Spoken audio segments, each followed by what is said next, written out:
السلام عليكم. اليوم وصفتنا كتير لذيذة كمان، وبتمنى إذا حبيتوا الفيديو لليوم تعملوا لي سبسكرايب ولايك للفيديو، وإذا عندكم أي تعليقات بتمنى أعرفها. ويلا نبدأ وصفتنا اليوم. وصفتنا اليوم كتير طيبة لعشاق القهوة الباردة. رح نعمل سبانيش لاتيه، أو بالأحرى آيس سبانيش لاتيه. لا نعمل هيدي الوصفة الكتير لذيذة بحاجة لمكعبات تلج، بحاجة ل قهوة سريعة الذوبان. ما ضروري ماركة نسكافيه طبعا، بس أنا الموجودة عندي استعملتها. وبحاجة لحليب طبعا، وبحاجة لحليب مكثف محلى.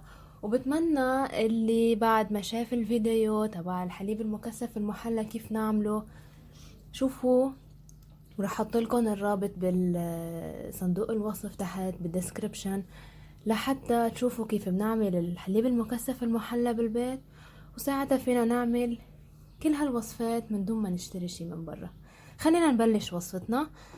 كمان نسيت لكم انه بحاجة لمي سخنة لحتى نذوب القهوة. اول شي بنجيب كوب كبير، بهيدا الكوب بنحط تلج، نعبيه تلج على الاخر طبعا.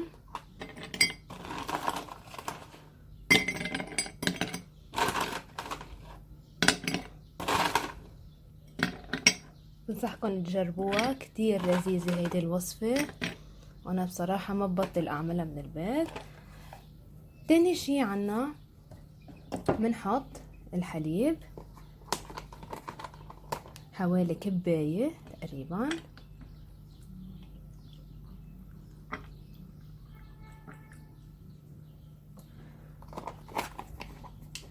وبعدين ناخد المي السخنة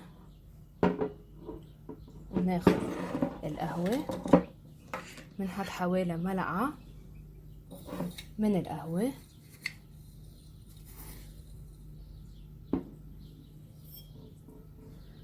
ومندوبها منيح.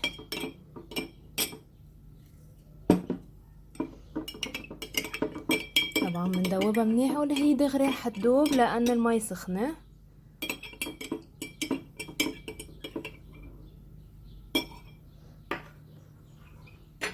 منضيف القهوة للحليب. طبعا شوفوا الألوان بتشهي.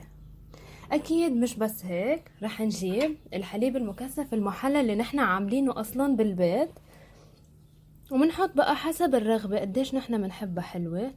أنا مبدئيا بحب حط تقريبا حوالي المعلقتين الكبار، بس بدي اياكم تشوفوا اللون الرائع يلي عن جد عن جد كتير لذيذ كمان.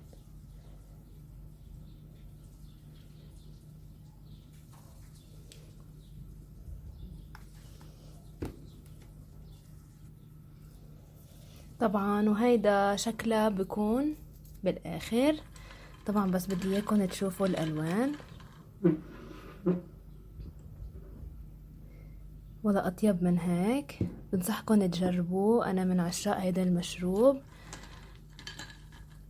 واذا حبيتوا هيدا المشروب وغير من وصفاتي بتمنى تعملوا لي سبسكرايب ولايك للفيديو، واذا عندكم اي كومنت بهمني اعرف رايكم طبعا. سلام.